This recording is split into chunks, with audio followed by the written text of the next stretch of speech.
كلام من ذهب. خلينا متفقين مين هو اللي هيكون معاك في الآخر في حياتك. خلينا في الحياة.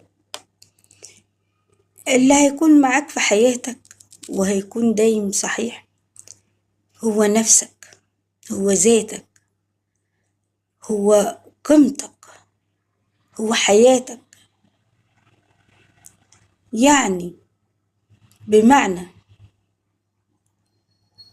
انت هتختار حبيب يكون موجود معاك، صح؟ لان احباب لكن ممكن يفوتون. بس مين اللي هيبقى معنا في الاخر؟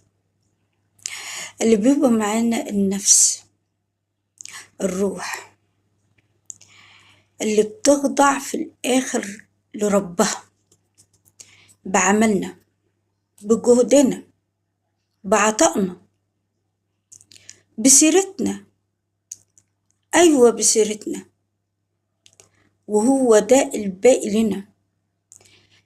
نعطي كتير، ندي كتير، هنول الجنة في الآخر.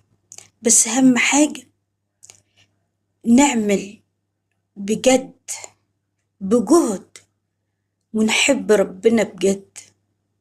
هنحب ربنا، هنعطي بضمير، وهو ده الباقي لرجوعنا إلى الجنة للآخرة.